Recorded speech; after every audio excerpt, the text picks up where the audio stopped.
the Columbia Network takes pleasure in bringing you Suspense.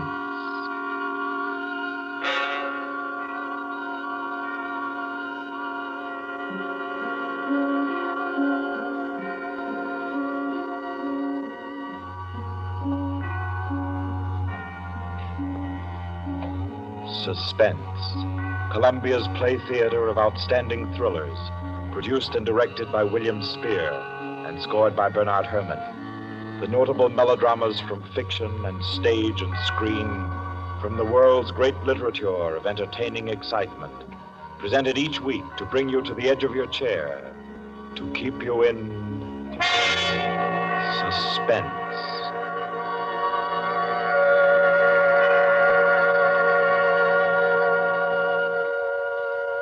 Tonight's story, by America's distinguished author-playwright Owen Johnson, gathers its suspense in a very gentle way. It doesn't have a spectacular finish, garnished with revolver shots. There are no graveyard watches. There's not so much as a single lifeless body, identified or unidentified. It's a tale told in a club room, the Artists and Writers Club in New York. A tale of high-class robbery and suspicion, and of how some ladies and gentlemen nervously counted 100 in the dark.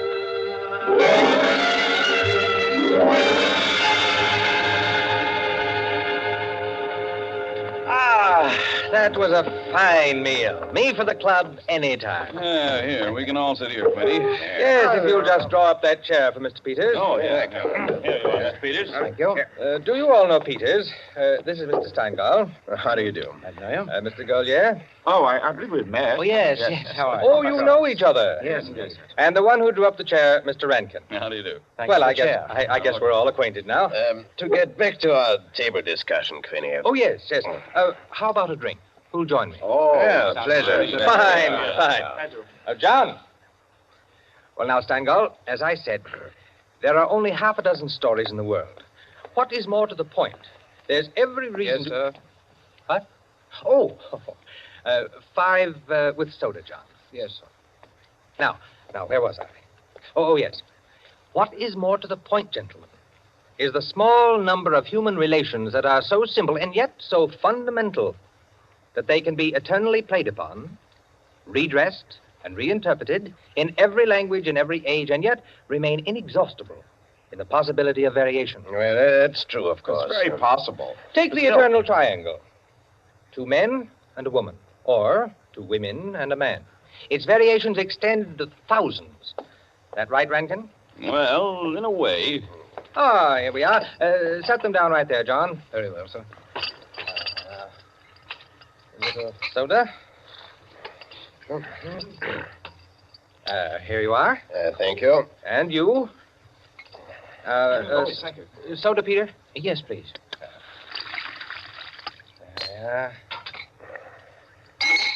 Another one. Here you are. Thanks. And here's yours. Thank you. And now, a little soda in mine. Well, here's to you all. Cheers.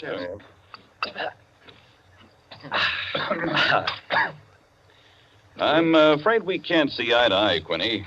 I believe there are situations, original situations, that are independent of your human emotions, that exist just because they are situations, accidental and nothing else. As for instance? Well, I'll just cite an ordinary one that happens to come to my mind. In a group of 5 men, such as we are here, a theft takes place. One man is the thief. Now, which one?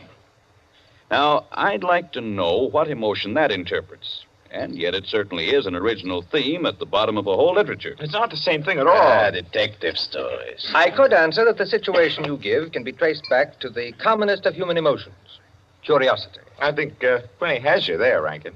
What is the peculiar fascination that the detective problem exercises over the human mind? You will say curiosity. Yes and no. Admit at once that the whole art of a detective story consists in the statement of the problem. Anyone can do it. I can do it. Steingall can do it. Rankin, I believe even you can do it. The solution doesn't count. It is usually banal. It should be prohibited. What interests us is, can we guess it? There you have it, the problem, the detective story.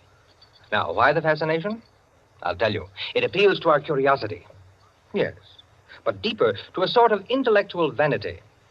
5 men present. The theft takes place. Who's the thief? Who will guess it first? Whose brains will show its superior cleverness? You see? That's all. That's all there is to it. Out of all of which, the interesting thing is that Rankin has supplied the reason why the supply of detective fiction is inexhaustible. It does all come down to the simplest terms. 5 possibilities, 1 answer. Well, the reason is that the situation does constantly occur. It's a situation that any of us might get into any time. Yes, I know of an incident of that kind that happened to a friend of mine last month. Of course, gentlemen. You are glorifying commonplaces. Every crime, I tell you, expresses itself in the terms of the picture puzzle that you feed to your 6-year-old. It's only the variation that is interesting. Take the well-known instance of the visitor at a club and the rare coin, for example. You all know that story. You've heard it, haven't you? I don't think I have. Sure. Why, it's very well known. Oh, go ahead, Quinny. Tell it. A distinguished visitor is brought into a club. A dozen men, say, present at dinner, long table. Conversation finally veers around to curiosities and relics. One of the members present then takes from his pocket what he announces as one of the rarest coins in existence, passes it around the table. Coin travels back and forth, everyone examining it, and the conversation goes to another topic. All at once, the owner calls for his coin. It is nowhere to be found. Everyone looks at everyone else. First, they suspect a joke. Then it becomes serious. The coin is immensely valuable. Who has taken it? The owner is a gentleman. Does the gentlemanly, idiotic thing, of course, laughs as he knows someone is playing a practical joke on him and that the coin will be returned tomorrow. The others refuse to leave the situation so. One man proposes that they all submit to a search. Everyone gives his assent until it comes to the stranger. He refuses, curtly, roughly, without giving any reason. Uncomfortable silence. The man is a guest. No one knows him particularly well, but still he is a guest. One member tries to make him understand that no offense is offered, that the suggestion was simply to clear the atmosphere. The stranger becomes very firm, very proud, and says, I refuse to allow my person to be searched, and I refuse to give the reason for my action. Another silence. The visitor evidently has the coin, but he is their guest, and etiquette protects him. Nice situation, huh? Well, What's the answer? The table is cleared. A waiter removes a dish of fruit, and there, under the ledge of the plate, where it's been pushed, is the coin. Banal explanation, eh? Of course. Solutions always should be. At once, everyone apologizes to him, whereupon the visitor rises and says, now I can give you the reason for my refusal to be searched. There are only 2 known specimens of that coin in existence, and the second happens to be here in my vest pocket. that's rather obvious. Of course, the story is well invented, but the turn to it is very nice. Very nice, indeed. Well, I don't know. Ending is very unsatisfactory. The visitor should have had on him not another coin, but something absolutely different, something destructive, say, of a woman's reputation. And a great tragedy should have been threatened by the casual misplacing of the coin. Well, I've heard the same story told in a dozen different ways. Oh, it's happened 100 times. It must continually happen. I know of one extraordinary instance. In fact, the most extraordinary instance of this sort I've ever heard.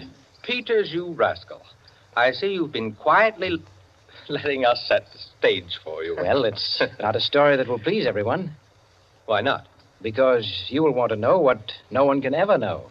It has no conclusion, then. Yes and no. As far as it concerns a woman, quite the most remarkable woman I've ever met, the story is complete. Do I know the woman? Possibly. Probably, I should say. Uh-huh.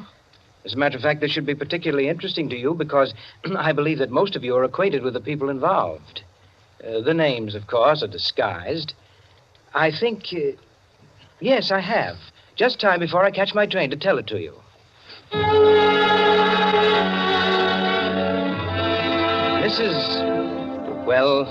Mrs. Rita Kildare inhabited a charming bachelor girl studio. Very elegant. With a duplex pattern and one of the buildings just off Central Park West. She knew very nearly everyone in that indescribable society in New York that's drawn from all levels and that imposes but one condition for membership, to be amusing. In this mingled society, her invitations were eagerly sought. Her dinners were spontaneous, and the discussions, though gay and usually daring, were invariably under the control of wit and good taste. On the Sunday night of this adventure, she had, according to her custom, sent away her Filipino butler and invited to an informal chafing dish supper 7 of her more unusual friends. At 7 o'clock, having finished dressing, she put in order her bedroom, which formed a sort of free passage between the studio and a small dining room to the kitchen beyond. Then, going into the studio, she struck a match and was about to light the candlesticks which illuminated the room when the bell rang. And a Mr. Flanders, a broker, compact, nervously alive, well-groomed, was waiting as she opened the door. Well, you're early. On the contrary, you are late. Well, in any case, hello, and come inside. Here, let me take your things. Thank you. Well, I'm the first, I suppose. Of course. And since you are, you can be a good boy and help me with the candles. Delighted. Who's to be here tonight?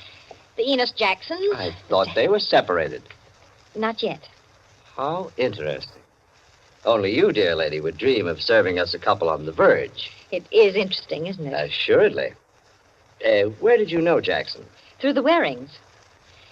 Jackson's a rather doubtful person, isn't he? Well, let's call him a very sharp lawyer. They tell me, though, he's been gambling pretty much.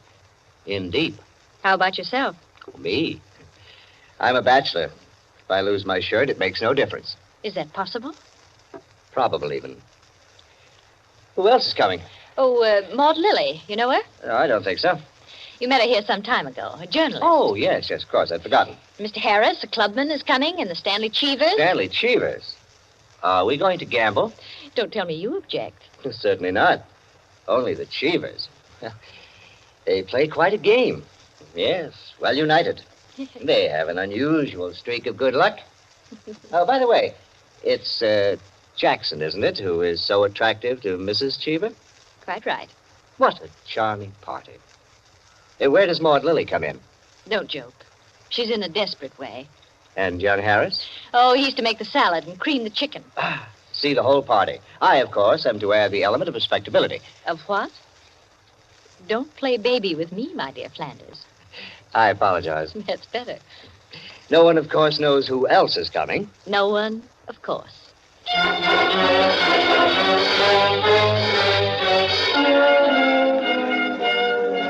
The Stanley Cheevers entered. A short, fat man with a vacant, fat face and slow-moving eye, and his wife, voluble, nervous, overdressed, and pretty. Mr. Harris came in with Maud Lily. A woman, straight, dark, Indian, great masses of somber hair, held in a little too loosely for neatness, with thick, quick lips and eyes that rolled away from the person who was talking to her. The Enos Jacksons were late, and still agitated as they entered. His forehead had not quite banished the scowl, nor her eyes the scorn. He was of the type that never lost his temper, but caused others to lose theirs.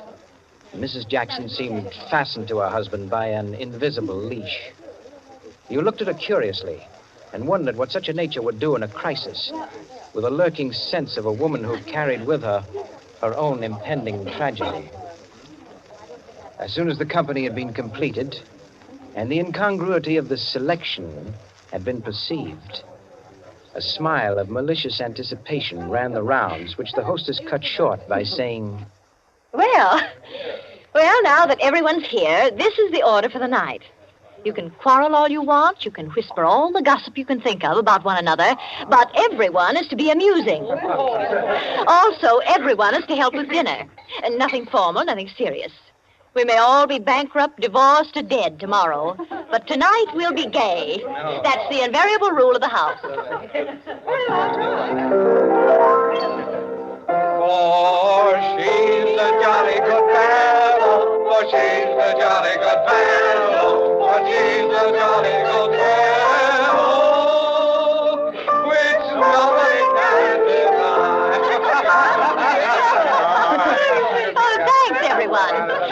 if you'll excuse me, I'll get on with the cooking. Harris, I'll need you. Right with you. May I be of any help? Thank you, Ma, dear. Oh, Mrs. Cheever, you might come along, too. All right.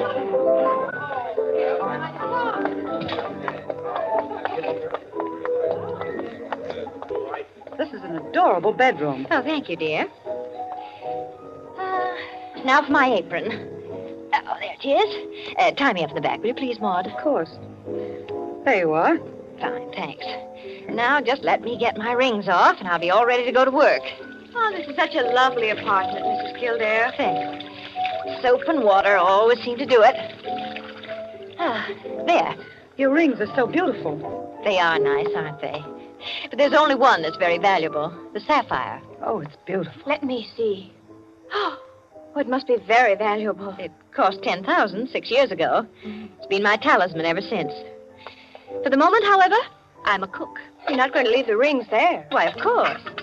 Now, I'm the cook. Maud Lily, you're the scullery maid. Harris is the chef, and we're all under his orders.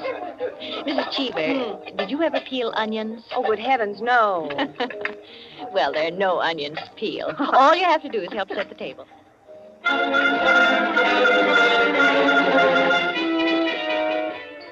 Under their hostess's gay guidance, the 7 guests began to circulate busily through the rooms, laying the table, grouping the chairs, opening bottles, and preparing the material for the chafing dishes.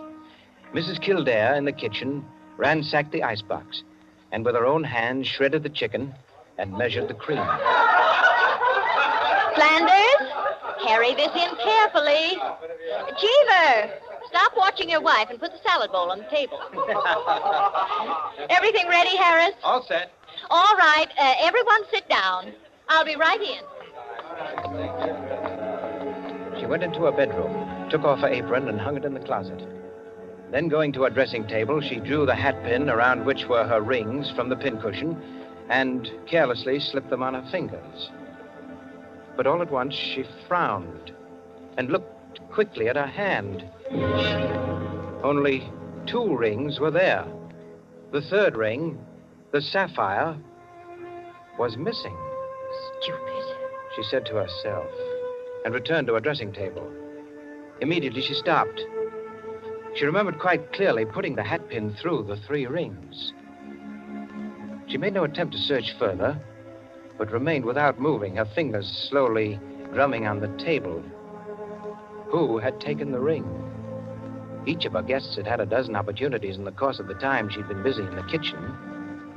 She ran over their characters and their situations as she knew them. Strangely enough, at each, her mind stopped upon some reason that might explain a sudden temptation. To find out nothing this way. That's not the important thing to me just now. The important thing is to get the ring back. And slowly, deliberately, she began to walk back and forth, her clenched hand beating the deliberate, rhythmic measure of her journey. 5 minutes later, as Harris, installed as chef over the chafing dish, was giving directions, spoon in the air, Mrs. Kildare came into the room like a lengthening shadow. Her entrance had been made with scarcely a perceptible sound, and yet each guest was aware of it at the same moment, with a little nervous start. Heavens, heavens, dear lady. You come in on us like a Greek tragedy. What is it you have for us? A surprise? I have something to say to you. Mr. Enos Jackson, Yes, Miss Kildare? kindly do as I ask you. Certainly. Go to the door, Go to the door. please. Yes? Lock it and bring me the key.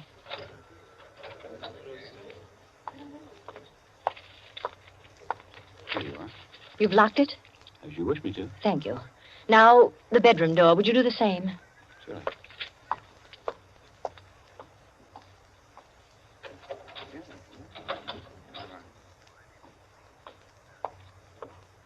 Thank you, Mr. Jackson. Mr. Cheever, Yeah? would you blow out all the candles except the candelabra on the table? Blow out all the candles. Except the candelabra. All right. For goodness sake, Mrs. Kildare. What is it? I am getting terribly worked up. My nerves are all sorry, on edge. Mrs. Jackson. That's the last candle. All right. Now listen. My sapphire ring has just been stolen. You don't mean it. The ring's been taken within the last 20 minutes. I'm not going to mince words. The ring has been taken, and the thief is among you. Tolan, but Mrs. Kildare, is it possible? Yes, Mrs. Cheever. There's not the slightest doubt. 3 of you were in the bedroom when I placed my rings on the pincushion. Quite true. I was in the room when she took them off. The sapphire ring was on top. Each of you has passed through there a dozen times since. My sapphire ring is gone, and one of you has taken it. For heaven's sake. Now listen. I'm not going to mince words. I'm not going to stand on ceremony. But I'm going to have my ring back. Listen to me carefully. I'm going to have that ring back. And until I do, not a soul shall leave this room. I don't care who's taken it. All I want is my ring. Now, I'm going to make it possible for whoever took it to restore it without possibility of detection. The doors are locked and will stay locked. I'm going to blow out the remaining candles in the candelabra, and we're going to count 100 slowly. There'll be an absolute darkness. No one will know or see what's done. But if, at the end of that time, the ring is not here on the table, I shall telephone the police and have everyone in this room searched. Am I quite clear? Everyone take his place about the table and remain standing, please. That's it. That'll do. Now, I'll blow out the candles and count 100. No more, no less. Remember, either I get that ring, or everyone in this room will be searched.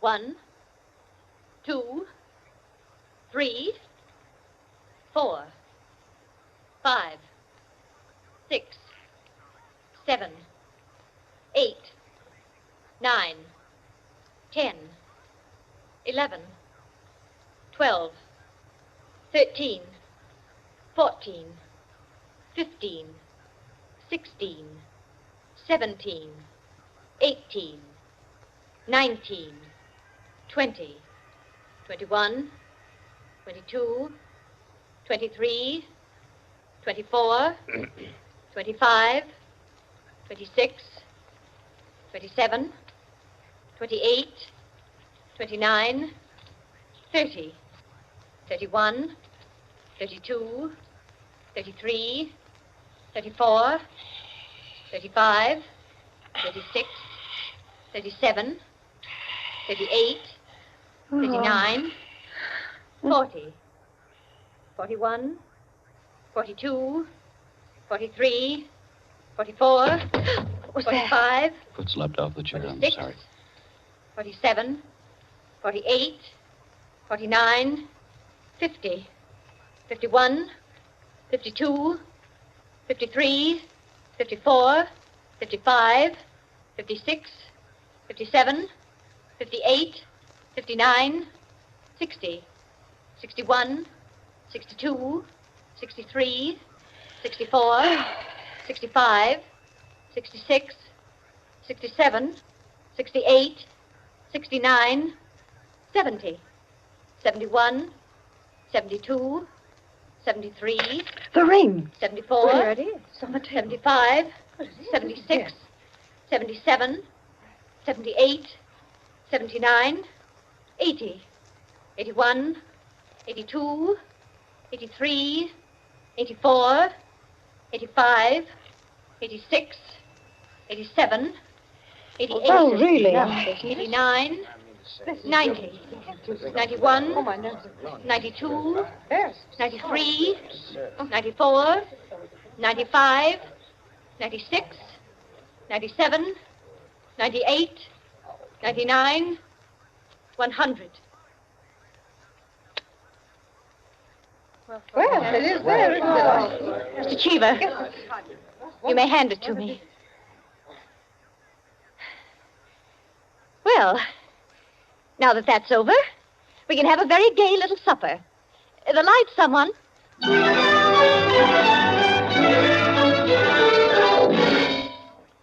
There you are, gentlemen. Oh, I say, Peters, that's not all. Absolutely. The story ends there? Story ends there. But who took the ring? What? You never found out? Never. No clue? None. I'm not sure I like the story. It's no story at all. Permit me, it is a story, and it is complete. In fact, I consider it unique because it has none of the banalities of a solution and leaves the problem even more confused than at the start. Well, I don't see... Of course you don't see, my dear Enkin. You do not see that any solution would be commonplace, whereas no solution leaves an extraordinary intellectual problem. Well, how so? Well, in the first place, whether the situation actually happened or not, which is in itself a mere triviality, Peters has constructed it in a masterly way, the proof of which is that he has made me listen. Any of those present might have taken the ring. There are therefore 7 solutions, all possible and all logical. But beyond this is left a great intellectual problem. Well, how so? Was it a woman who lacked the necessary courage to continue? Or was it a man who repented his first impulse? Is a man or is a woman the greater natural criminal? Oh, that's simple, Quinny. A woman took it, of course. On the contrary, it was a man, for the second action was more difficult than the first. A man, certainly. The restoration of the ring was a logical decision. You see? Personally, I incline to a woman, for the reason that a weaker feminine nature is strangely susceptible to the domination of her own sex. There you are. We could meet and debate the subject year in and year out and never agree. I recognize most of the characters, Peters. Mrs. Kildare, of course, is all you say of her. An extraordinary woman. The story is quite characteristic of her. Flanders, I'm not sure of, but I think I know him. I'm positive I do. Did it really happen? Exactly as I told it. The only one I don't recognize is Harris. Your humble servant. What? You, Peters? You were there? I was there. I was Harris. I beg your pardon, gentlemen. Oh, yes. What is it, John? Mr. Peters, sir, your train. You told me to remind you. Oh, thank you. Yes, I didn't know it was so late. Will you gentlemen pardon me? Huh? Of course. Yes. Nice to meet you all. Night.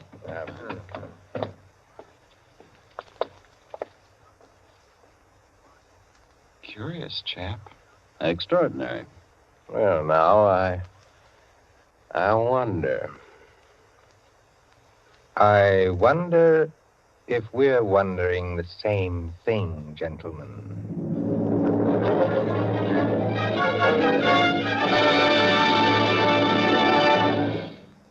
And so, with the enigmatic smile of Mr. Peters, or Harris, ends 100 in the Dark, Owen Johnson's smooth story which gave us tonight's Suspense. Suspense is produced by William Spear. Tonight's radio drama was written by Jack Anson Fink, directed by John Dietz, and scored by Bernard Herrmann. Eric Dressler was Mr. Peters. Alice Frost played Mrs. Kildare, and Ted Osborne, Quinny. Others in the cast were Helen Lewis, Joan Shea, Henriette Kay, Frank Reddick, Paul Luther, Stephen Schnabel, Ian Martin, and Barry Kroger.